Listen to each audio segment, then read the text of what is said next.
Good morning, everybody. Welcome to our living room. Have yourself a merry little Christmas. Let your heart be light. From now on, our troubles will be out of sight.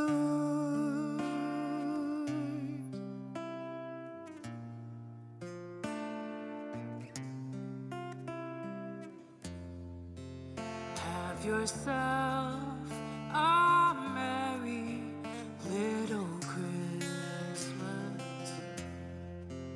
Make the Yuletide gay. From now on, our troubles will be miles away.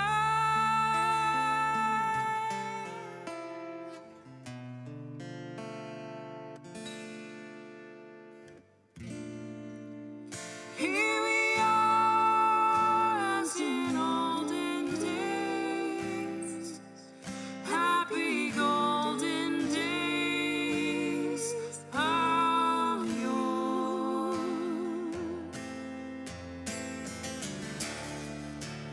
Faithful friends who are dear to us, gathered near to us once more.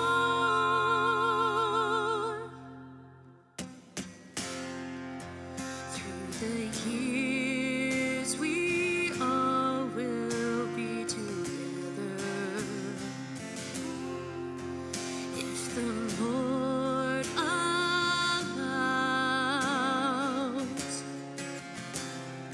Hang a shining star on the highest bough,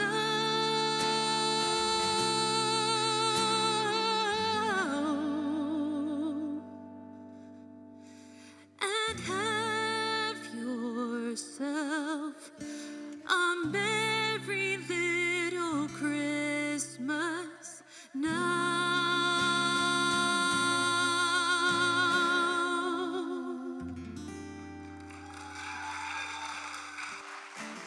All right, good morning, everybody. Welcome to Community Church.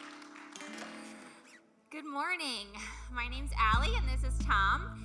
And I would just like to start off by saying that last week we did a little poll about who likes to decorate early for Christmas and who likes to wait until after Thanksgiving.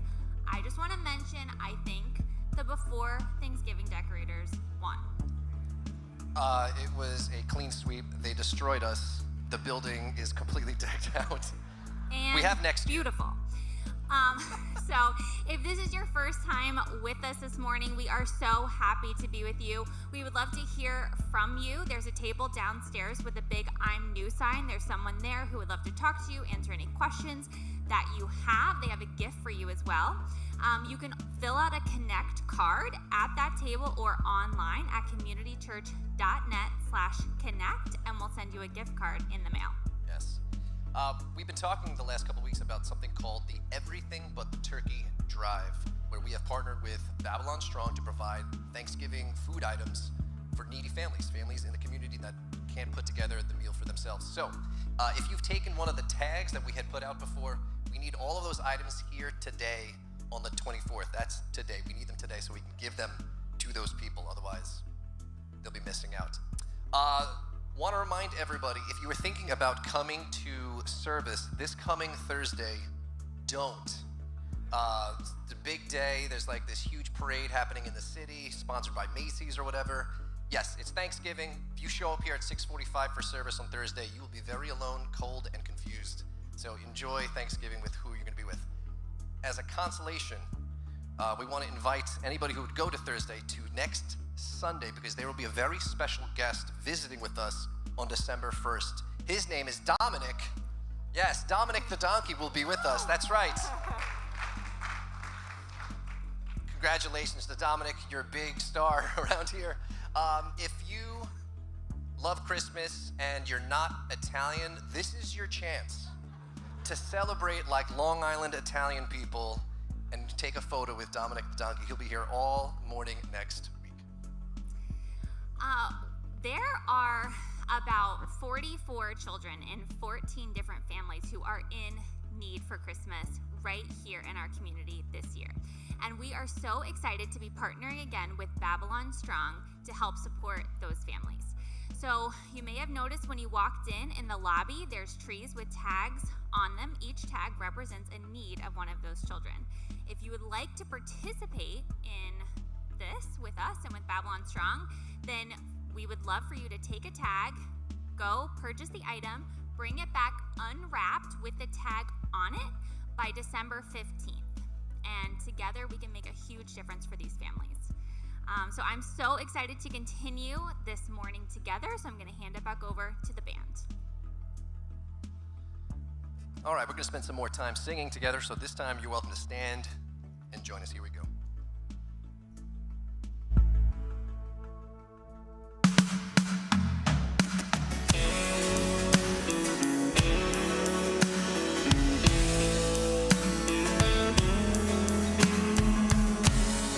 God of Abraham, you're the God of covenant and faithful promises. Time and time again, you have proven you'll do just what you say.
Once I was lost, but now I'm found.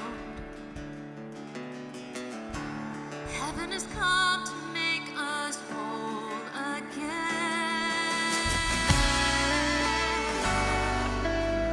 Oh, heaven is come.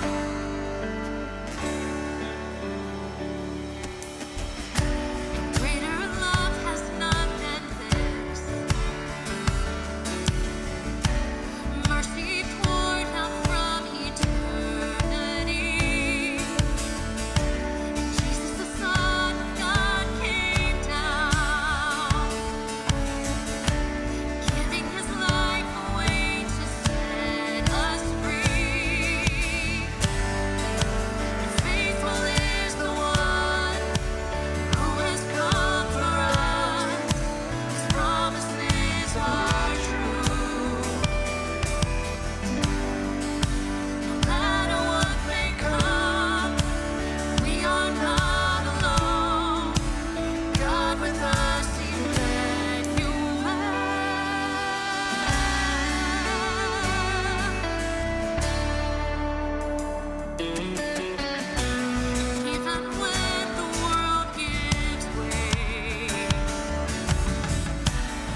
All right, so I gotta let you know, I'm struggling a little bit today because I'm one of those decorate after Thanksgiving people, but I've been overpowered. And so if you're there, I'm with you. Like, if you want to see these presents back here, you could just imagine there's like some mashed potatoes in one of them or like a cornucopia, right? Anyway, it's the Christmas season around here. So we're starting a new series called Naughty or Nice. Naughty or Nice. And here's where we're going with it. If this is your first time here, my name is Lou. I'm one of the pastors here. And we take our teachings, typically we group them together in what we call a series. And so it's a great week for you to be here for the first time because this is the start of a brand new one. So just the other day, I found a note that my 8-year-old son wrote to Santa.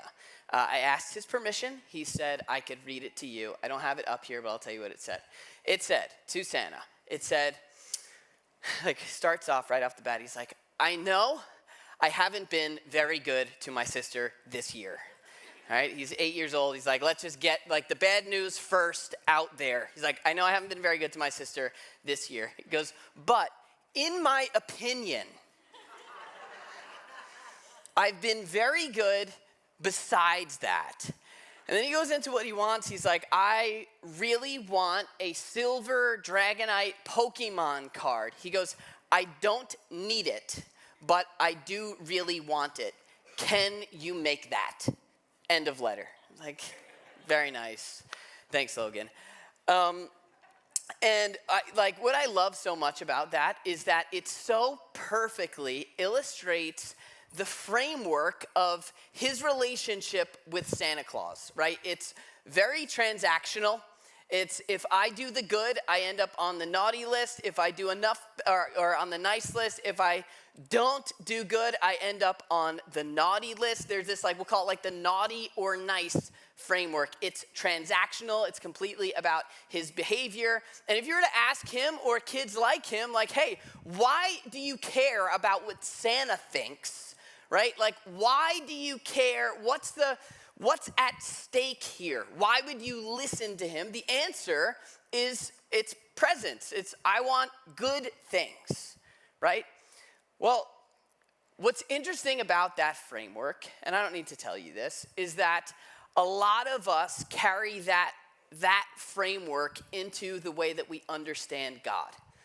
And maybe you've carried that naughty or nice framework into the way you understand God. Maybe you're a person of faith, or maybe you're not. And that's the reason why you're not a person of faith. But it's this idea, like if you were to ask someone, hey, why do you care about what God thinks?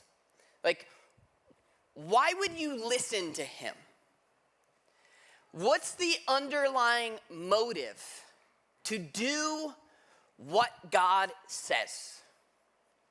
For a lot of us, it's the naughty or nice framework. It's like, well, I want good things, and so I try to do enough good things to end up on the nice list, and to avoid being on the naughty list. But this framework is a cheap, fake version of the real thing. Like, the real thing is so much richer. It is so much more full and abundant and life-giving. It's so much more attractive than this idea of listening to God because he's in charge and what he says goes and he's big and we're small. And so over the next couple weeks, what I want to do is kind of blow up this framework a little bit. And maybe if you're not a person of faith, if you're totally new to church, maybe this framework is the reason why you've wanted nothing to do with church. Maybe if you're someone who has been in the church for a long time, this is something you need to remind yourself of. It's something I need to frequently remind myself of. And if you know where we're going with this, right? If you've heard me talk about this before, because I have if you've been here for a while, a few questions you can ask yourself to see if you've drifted toward the naughty or nice framework. Like, have you ever wondered how far is too far? Because if you have, you might be functioning under the naughty or nice framework. Have you ever wondered, like, how naughty you can be before you're booted off God's nice list? Like, how bad can someone be before they're no longer, like, legit or the real thing? If you've ever wondered that, Or if you've ever wondered why, like, if God forgives people, why listen to him? If you ever wondered that? You might be functioning under the naughty or nice framework, and it's not the way that Jesus described a relationship with him, or followers of Jesus described what it looked like to have a relationship with God. So Jesus had a little brother. His name was James, which I feel like just had to be really rough, right? Can you imagine growing up in the same house as Jesus, who just always does everything right? Yeah. So James believed that Jesus was the Son of God, which may be the strongest argument for the divinity of Jesus, because it was his brother, right? Like I've heard a pastor say, what would you have to do? What would your brother have to do to convince you he was the Son of God? I feel like that's pretty, I don't know, interesting. Anyway, so James writes this letter to a lot of church people who attend church, people who are following Jesus, and he sets up this framework. Here's how you should see how God sees the whole naughty or nice thing, the whole right and wrong situation. He says this, he says, when tempted, like when you're in a situation where you could choose to do right or wrong, when you're in a situation where you could choose naughty or nice, when you're in a situation where you could choose whether or not to say it, whether or not to go there, whether or not to continue doing what you've been doing, whether or not to feed that habit, to make that compromise, when you're in the situation, and it looks different for all of us, right? Depending on your season, your struggle, your area of life, like you've got a version of this. But when you're in that situation, put yourself there. Put yourself there. James says, no one should say. In other words, he's not talking about literally like what you should say in this situation. He's talking about how you frame it. He's about to warn us against a certain way of understanding what's happening in that moment. And so let's just go there for a minute, right? Like when you're tempted, when you're in the situation where you could choose one way or the other, what do you say? Like in the way that you understand it, what's going on in that situation? What's at stake? What's on the line? Right? Is it like I could choose to honor God with my choice? Right? Or I could choose to please God with my choice. Or if I don't do what God wants me to do, he's going to be upset with me. Like, what does it feel like hangs in the balance in that moment? Where's God in all of this? And what's happening? Like, for me, when I was growing up, the idea, the thing I said to myself when I was in that position, it was like, well, I could go this way, I could go that way. It felt like, what I felt like was that there was fun to be had, and God didn't want me to have it. And then I had heard that God would forgive me if I do what I want to do. And so it'd be like, well, let's just play that card. And I'm just going to go because YOLO, and I don't want to have FOMO. And so, like, you only live once, and it's fear of missing out, right? And so it's like, I'm just going to go do what I want to do because there's fun to be had. And I don't want to miss out on that. I want to live my life. And so I'm going to set aside God. He'll forgive me. We'll address that later on, right? But if I decide to like embrace the whole God thing, but for now I'm going to go my own way.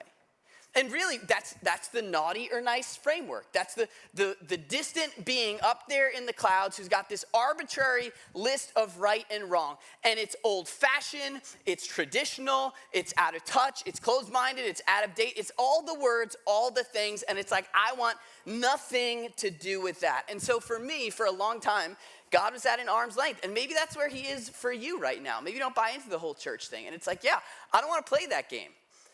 I don't have to do those things. I don't have to jump through that hoop to get on God's nice list.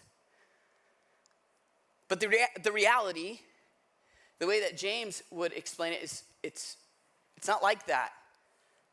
Like the belief, the underlying belief in the naughty or nice framework is that sin, which is it's the word that we use when you do something God doesn't want you to do. We'd say sin is wrong. Like, this is the belief at the heart of this way of thinking. Now, is it true that sin is wrong? Well, I would argue that's a half-truth. And the problem with a half-truth is that it paints a picture that is completely false, right? So like when I was in high school, my parents would say, where are you going? And I would say, I'm going to Ben's house. And then I'd go to Ben's house, pick up Ben, and we'd go out, right? And so was I lying when they asked me? No, I was telling a half-truth. But the half-truth painted a picture that was completely false. And that's the idea here when we say that sin is wrong. But we'll come back to that. So James says, okay, so when you're in that situation, back to the situation, you're like, okay, do I do it again? Do I go that way? Do I make that compromise? Do I cross that line? He says, let no one say, God is tempting me. Like, this word for tempting, we actually covered this passage a couple months ago. You might remember that, right? God is tempting me. This word could be translated testing. He's like, no one should think that God's up there putting you to the test. Like, it's just some game. God's got a list of rules that he wants certain people to keep to prove their devotion to him. And in that story, under that framework, what's on the line there is your grade. Like, it's a pass-fail thing. Let's see, you're going to choose right or wrong. You're going to choose naughty or nice. And James is like, no.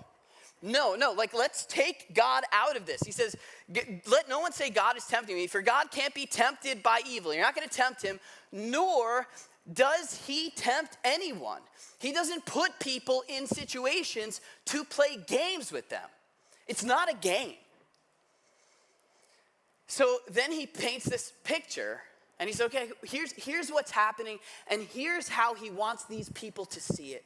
He's like, but each person, when you're in that situation, they're tempted when they're dragged away by their own evil desire and enticed. Now, evil, he's not like insulting the desire. He's saying this is a destructive desire. It's a desire for something that's not ultimately going to be good. In other words, it's not an external test. It's an internal battle, right? And he says, and then what happens? Like, what's at stake? What happens when I'm dragged away by like that desire that I have and enticed? What happens? Then what happens? He says, then after desire has conceived, after there's been an attempt made to fulfill that desire, he says it gives birth to sin. Sin. Let's make that word nice and big. There we go. Nice. Sin. Everybody loves this word. Just kidding. Now, if you've been here for a while, you may have noticed I don't use this word. It's not because we don't talk about sin. We talk about sin every single week. But when I say sin, or when the average person says sin today in our culture, the picture that most people picture is not the picture that Jesus was painting when he used the word sin. All right, so I'll give you an example. This is a true story. So a few years ago, my wife Allie and I, we had a meeting in Manhattan, and right after the meeting, we were going on a plane. So we had to stop in the city, we had to stop at this place, have a meeting, and then we were going on a flight. So we had our suitcases with us. We're driving to the meeting, we're in an Uber, it was a Prius, remember it like it was yesterday, and we were late because we do that. I don't like being late, and so I'm not in a great mood. We're rushing, and we're just like zipping along, and we get to the place where like we can see the hotel. That's where the meeting was. I could see it. I'm like, okay, great. We're like late, but not that late. You know, it's gonna be all right. I could see it. There's some construction there, and the driver's like being led because it's chaotic. It's in the city. It's right next to the Brooklyn Bridge. And the guy's being directed by some construction workers, and he's a little confused. He makes a turn, and here's like the hotel. We could have been like, park, right? But he goes like this, and then this led to that. And then before like I knew it, we were on the bridge going into Brooklyn. And it was just absolutely horrible on the inside. Like, I am looking at the hotel. I'm like, it's there, like right there. And we're just sailing the other way at 5 p.m. in the middle of rush hour. I'm looking at cars stopped on the other side of the bridge. I know we've got to go the other way. It was a horrible, horrible feeling. I was on the inside. There was just a fire of rage burning. I was not happy. And so I had nothing nice to say about anything or anyone. I'm sitting there, I've got all these thoughts. I'm thinking about the guy who's driving, like, what is this guy doing? This is his job, where he doesn't know what he's doing. He's not very good at this. And I'm just like angry, mad, wasn't great. If those suitcases were not in the back of the car, I would have jumped out and just rolled because it was right there. It was right there. Okay, that's the story. We made it to the meeting, it was fine. At what point did sin enter the story? At what point? Was it like when I thought something, Was it when I said something? I didn't tell you what I said, but I said some stuff. At what point did sin enter the story? If you use the word the way it was written, the way that Jesus used the word, the way that the biblical authors used the word, the way the word was intended to be used, the sin happened when we missed the exit. Like that was the sin. The sin in the original language, it means to miss. It's not a religious term. Sin is like so in the book of Judges, right? If you read, it's in chapter 20, there are these left-handed soldiers that are accurate with the way that they sling or throw rocks. It says that they can hit a hair on a head, right? Throw a rock and hit a hair on a head without sinning, without missing. Like, he's not saying that they can hit a hair on someone else's head without coveting their neighbor's wife. He's saying, like, no, they can do it without missing. There's a proverb in the book of Proverbs. It says, the one who, makes haste with his feet misses his way. The word for misses his way is the word sin. The word sin, it means to miss the mark. It's unreached potential. It's disappointment. It's I wish I could go back. Like it wasn't what I was going for. We'll use the word sin like it's some fun thing that we're missing out on, right? Like the term Sin City, right? People in the ancient world would never use the word like that because the word sin came with feelings of disappointment and regret. It'd be like calling it the city of disappointment and failure. You don't go there to have a good time, right? And so this word for them hit them in an emotional place that it just does not hit us. For so many of us to hear like, oh, God considers that a sin. It's like, oh, so I broke one of God's arbitrary rules? No, for them, it was like we missed something. What James is saying here is that there's a desire for something, and then it's missed. And then you don't end up getting what you were going after. It's a letdown. It's disappointment. It's, I wish I could go back and change it. I missed. And he's like, this desire, it pulls you away and eventually leads you to a feeling of failure and disappointment. He goes on and says, and then sin, when it's full grown, it gives birth to death.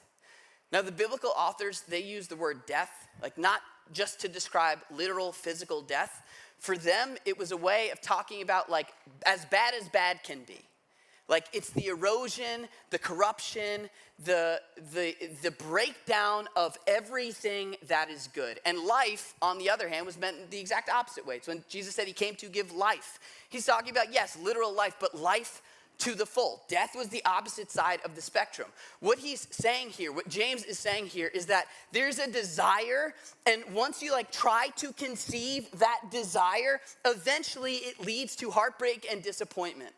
In the ancient language, he's using words here that are creating a picture of a stillborn child. And if you've ever gone through that or know someone that has, it is the worst thing that somebody can go through. And in the ancient world, they didn't have the kind of technology and medicine that we have. They often didn't know that the baby wasn't breathing until after the baby was born, or the baby wasn't going to make it until after the baby was born. And so it was this hope for something good led by complete heartbreak and failure, utter disappointment. And James is saying, if you know that feeling, that's where this leads. In other words, sin is wrong. Is sin wrong? No, James would say it's so much worse than that. It's toxic. It's poison. It will take you further than you want to go. It'll keep you longer than you want to stay, and it'll make you pay a price you don't want to pay. It erodes the things in life that we love and ruins the things in life that make life rich. And so it's like, well, where's God in the story, right? Like in this whole process, what's God doing? Is he like putting me to the test? Is he like playing games? James is like, no, he's not there. This isn't about God's enjoyment or satisfaction or like, let's see how God feels if I do something that he wants me to do. This is about something that's going to end up crushing the things in life that are good and rich and abundant. So it's so important. Because understanding this, operating under this framework, it changes the way you see everything that you read. Changes the way you hear everything that you hear when it comes to the teachings of Jesus. Is it just he's saying this because he wants to hold back? Because he's limiting us? Because he doesn't want us to have too much fun down here? Or does he want what's best for us? Right? Like we could say if sin is wrong, then, and you've probably seen this, like if it's simply breaking a rule, then the people who choose to do what's right often internally start to become judgmental of those who are doing what's wrong. Because it's like, well, if I'm not going to have fun, you shouldn't be able to have fun either. Right? And Christianity, like following Jesus, becomes unattractive. And God is a cosmic killjoy. And what's at stake? Like your grade, like naughty or nice list. But if it's toxic, if it really is toxic, if it really will destroy the things in life that are good, then what you see is people who choose not to do it tend to feel compassion toward those who don't. And God is a father who genuinely cares. And following Jesus all of a sudden begins to become a little bit more attractive. And so whether you believe all this or not, like it is so important that even if you're like, no, following Jesus isn't for me, I'm not on board with this, at least know what all of this claims to be. The idea is not that there's a God who's trying to keep you from doing right or wrong. The idea is that there is a God who is looking out for your good, who wants you to thrive, and who made you to flourish. And so if that's true, and if sin is really toxic, then how bad would God have to be to like encourage people to stay in it? Right? How bad would he have to be to not tell us what's going to hurt us? It's so important that this colors everything that you hear about Jesus. In fact, if you've ever heard that Jesus came to save us from our sins, right? And a sin is just like when we step out of one of God's imaginary lines or break one of his arbitrary rules, and it's like, oh, Jesus came to save you from that. And it's like, well, okay. Like, who cares? Right? Because you don't appreciate the value of the hero if you don't understand the heat of the threat. But if sin is something that's toxic and Jesus came to free us from it, then all of a sudden, it begins to make a little bit more sense. He begins to look a little more like a hero. This has the ability to change the way that we hear everything. Like personally for me, one thing I love to do, like in my own personal study, is to just look at the things that were written by people thousands of years ago. People that followed Jesus thousands of years ago. And look at how it lines up with the stuff that we read today. Like literature, research. Look at what's been written on gratitude and how essential it is for mental health and a feeling of well-being. And look at how many times followers of Jesus said, be grateful in all circumstances. Like, learn to be the kind of person who sees the good. And when you learn to look for that, like, all of a sudden it begins to change the way that you read. And when you see something where it's like a thou shalt not, and you look at it like, okay, how is this going to rot the things in my life that I love? All of a sudden things start to make sense, and eventually you see it. And I'm sure you've seen this, right? Like, you have seen like kids in homes that are uneasy. And it's been traced back to a dad's inability to control his anger or unwillingness to address it. Right? You've seen someone like totally trade what's valuable for what's not valuable because of the pursuit of more. Like, sacrifice their relationships and their family because they just needed more and more and more. You've seen it. You've seen that desire lead to something that eventually killed something so good.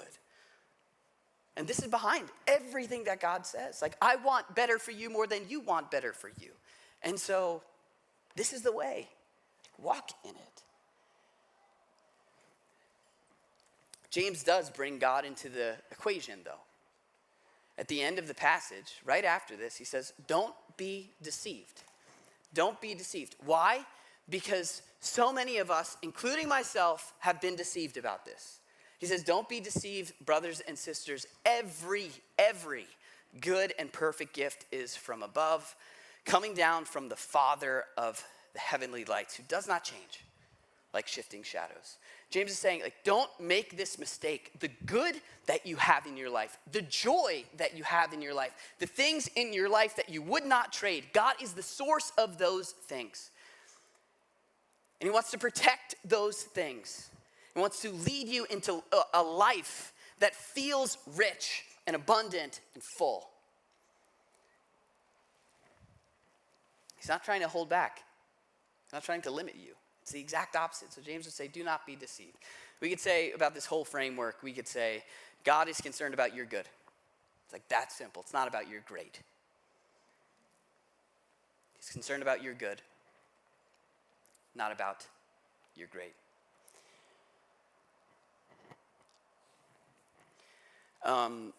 So about 7 or 8 years ago, my parents bought me a bonsai tree. All right, now I'm not really like super into plants, but bonsai trees, they're cool to me. You know, they're like real trees, but just miniature, like Honey, I Shrunk the Kids.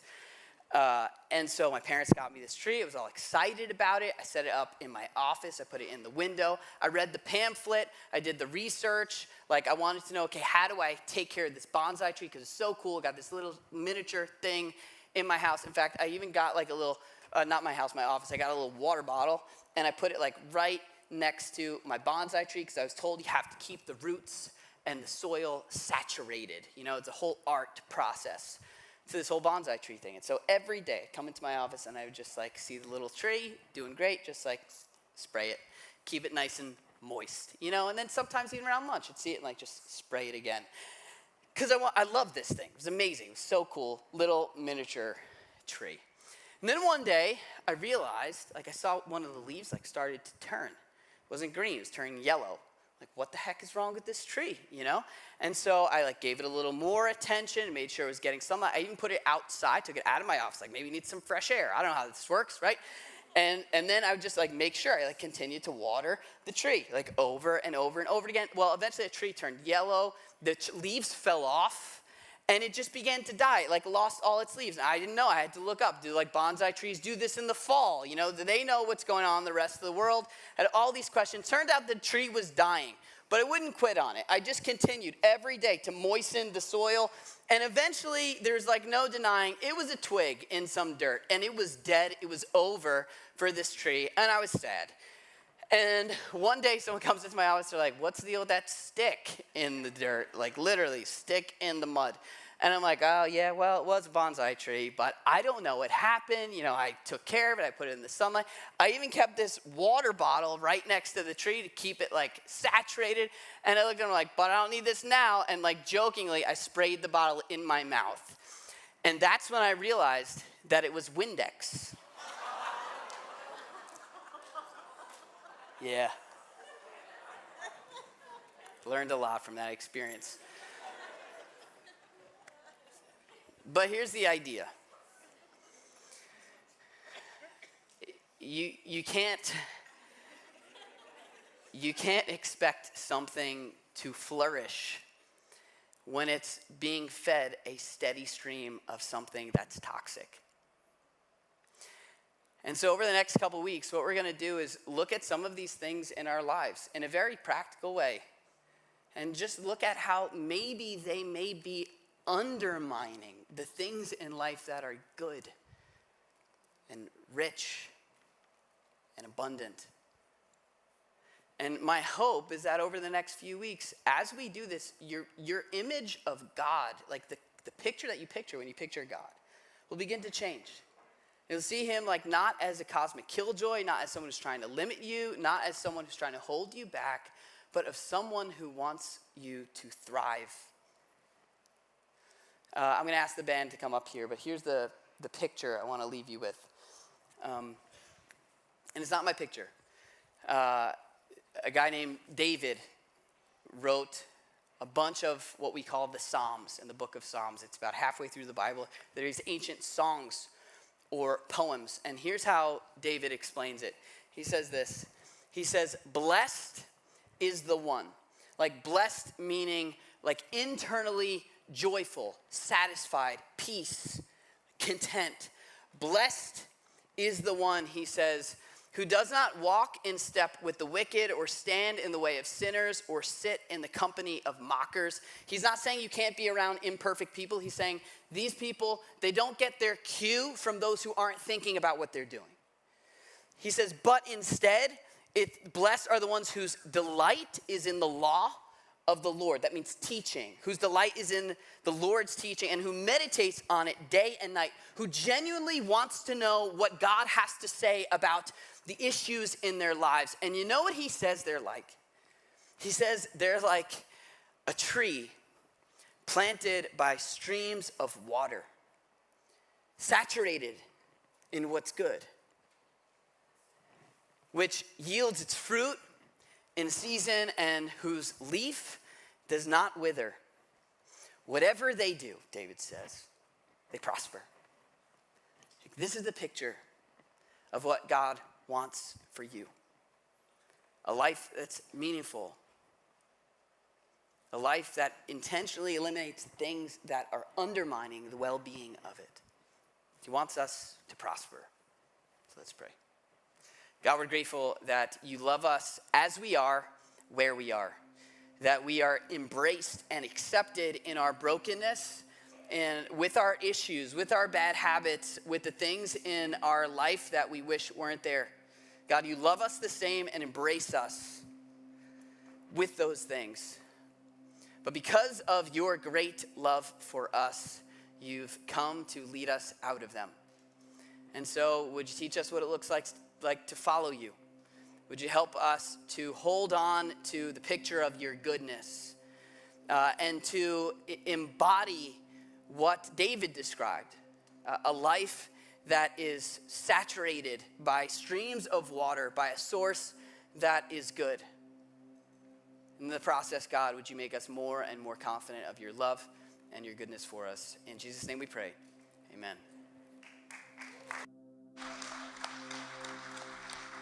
We're going to sing one more song. You're invited to stand and join us.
With the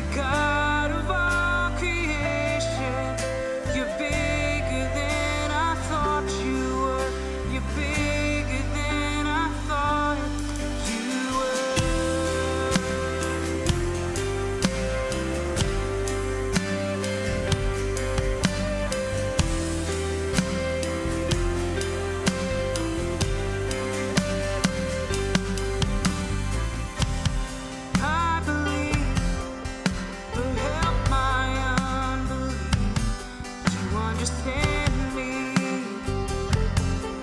You understand me. Help me reach the faith that's underneath. You understand me. You understand me. You understand me, God. You understand me. So I threw all my cares before you. My doubts and fears don't scare you. You're bigger than I thought you were. You're bigger than I thought. So I stop all negotiation with the God of all creation. You're bigger than I thought you were. You're bigger than I thought you were.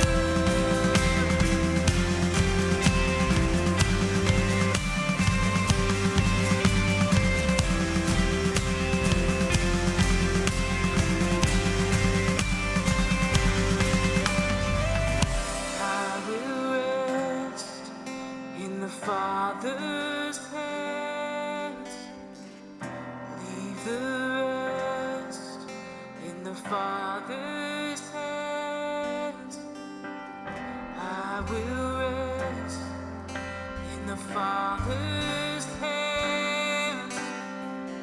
Leave the rest in the Father's hands. I will rest in the Father's hands. Leave the rest in the Father's hands. I will rest in the Father's hands. Leave the rest in the Father's hands. So I throw all my cares before you. My doubts and fears don't scare you. You're bigger than I thought you were. You're bigger than I thought. So I stop all negotiations with the God of all creation. You're bigger than I thought you were. You're bigger than I thought. So I throw all my cares before you. My doubts and fears don't scare you. You're bigger than I thought you were. You're bigger than I thought. I stop all negotiations with the God of all creation. You're bigger than I thought you were. You're bigger than I thought you were. Thank you for joining us. We will see you December 1st. Have a great Thanksgiving. Bye-bye.